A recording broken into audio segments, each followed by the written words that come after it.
And thank you for the invitation, Jen.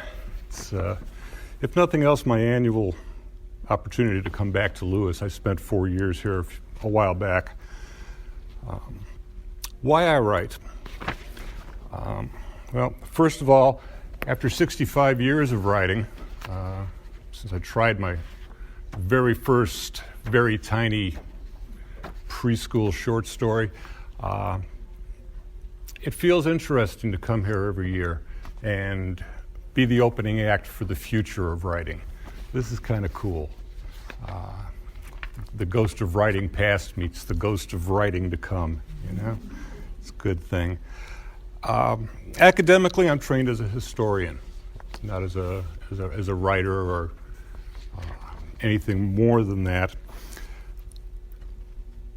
And the first real serious writing I was doing was as a historian, and the reason I wrote was because of the thrill of walking into dusty archives and discovering things that had been forgotten since they were placed on the shelves, casting a light on the room for a little while, and then sharing that with people.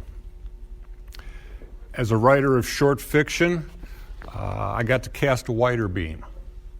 I got to illuminate a place that didn't exist until I turned the light on.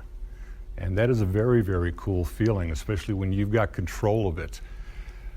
As a poet, there's probably a million different reasons why I write, and I'm best known as a poet because that's mostly what I write nowadays. I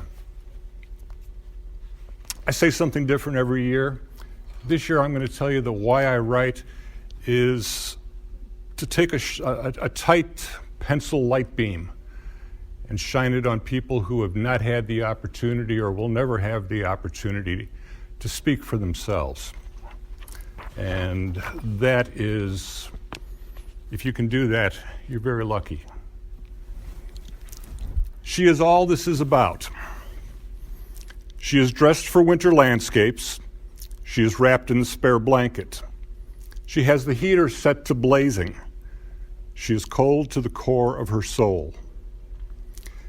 She sits on the outworn motel carpet.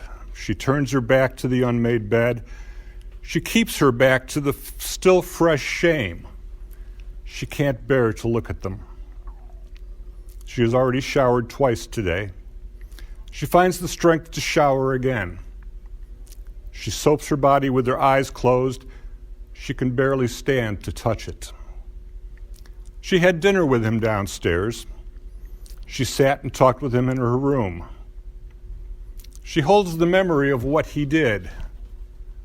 She felt safe with her brother's son. She turns and turns the image of rape. She squeezes them in her fists. She forces herself to look deep into them. And she is as cold as the wrath of demons. On something the opposite of the scale, my father-in-law at 91 is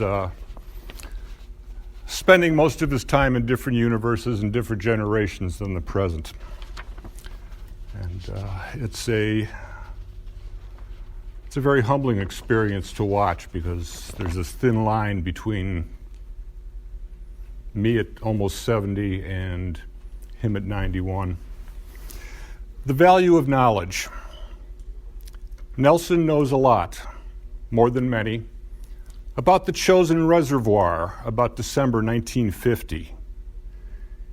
He's there now, once more, again, on this May afternoon, this unseasonably hot, deceivingly beautiful day in a commuter suburb of Chicago.